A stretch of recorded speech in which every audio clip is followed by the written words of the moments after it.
Bobtailing is the sometimes necessary but always dangerous method of driving a big rig tractor without any trailing components such as a trailer, flatbed, or dump box. Why is the act of bobtailing so dangerous and deadly, you might ask? Well, for beginners, just look at the profile of the tractor. On standalone, it is taller, especially with a sleeper cabin airfoil, than it is wide, as well as having short lengthwise and widthwise wheelbases, which, even under the most beneficial road conditions, makes it a prime target for the implementation of Murphy's Law. Once you get past the profile, weight dynamics, and engine power of the tractor, now you add in other variables such as brake system condition, weather, traffic conditions, driver fatigue, and attention to the road, to name just a few. There are numerous reasons for bobtailing a tractor on the roadways of America. Here are but a few. 1. Receipt of a new tractor unit from the distributor and delivering it to the fleet at the hub. 2. Taking the tractor from a hub to a depot maintenance facility for major work, such as an engine rebuild. 3. Bringing the tractor back to the hub after a short-haul delivery of a trailer to a destination. 4. Providing training for another driver-operator. 5. Driving from the hub to pick up a load from a client for future delivery. There are a number of items that any driver intent on bobtailing for any reason should pay close attention to. Some, but not all, are listed below. 1. Have performed the daily pre-trip safety inspection using the standard checklist. Especially when contemplating bobtailing, assure that all items are go. Do not attempt bobtailing with even marginal safety defects on the tractor unit. 2. If you have delivered a load and have disconnected any trailing components, pay special attention to the tractor brake system. Assure both the steering and drive axle brakes are connected. 3. Only travel in good weather. Pull off the road and wait out inclement weather or high winds. 4. Curtail your speed.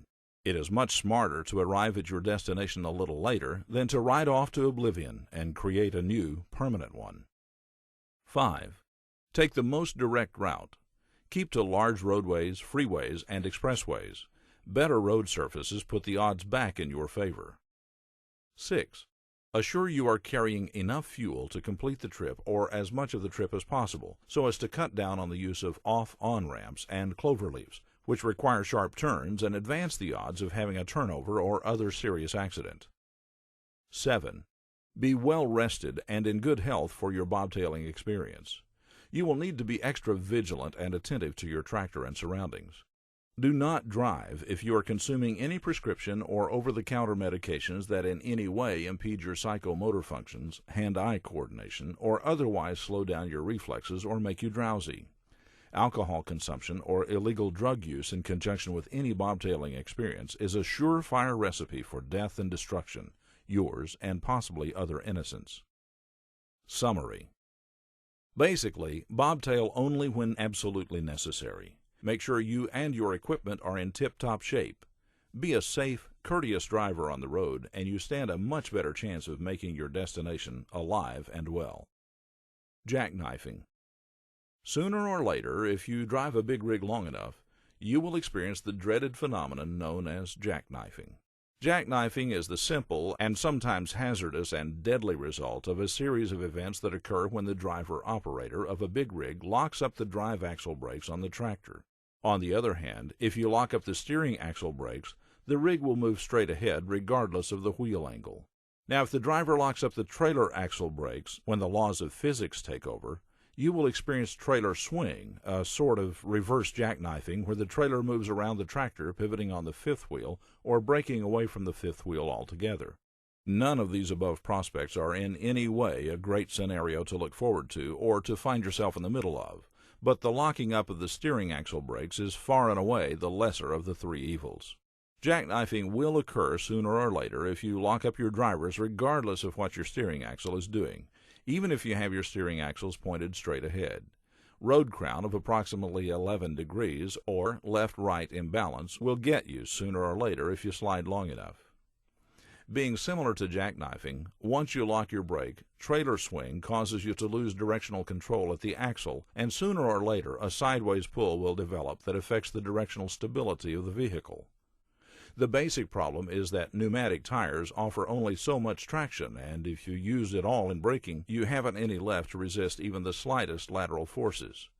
If you can keep the axles from locking up, even 5% short of lockup, you can generally preserve directional stability and even some steering capability. This small amount of control can be hard to handle without ABS, especially with unbalanced brakes or a poorly distributed load. Bottom line, in an emergency situation without ABS, you've got your choice of directional stability or maximum braking. If you dynamite the brakes, you may lock up some axles and be the recipient of one of the problems already mentioned. Which axles, if any, lock depend on the condition of the brakes and the weight on each axle. The jackknife scenario should be avoided at virtually all costs. If you jackknife, you may roll over, and that action creates the very real possibility of serious injury or death to, at least, the big rig driver. The trailer swing scenario is a slightly better option. It will take longer for trailer swing to get you into serious trouble, unless the trailer collides with another vehicle when it swings out. Locking up the steering axles is the least dangerous option, as you can't steer much in a semi anyway. A hand steering maneuver will always roll you. Some very important things to remember are: 1. The relevance of a balanced braking system. 2. The condition of your main braking components, especially pads and drums rotors. 3. Load distribution and tie-down. 4. Don't back off or disconnect the steering axle brakes. Steering axle brakes provide 12% of the total braking capability of a loaded vehicle, and believe me, you need all the braking you can get. Should you find yourself in a jackknifing, trailer swing, or trailer breakaway situation, we hope that the preceding information will prove beneficial and assist you in making the correct decisions, and thereby averting fatalities, serious injuries, and property damage.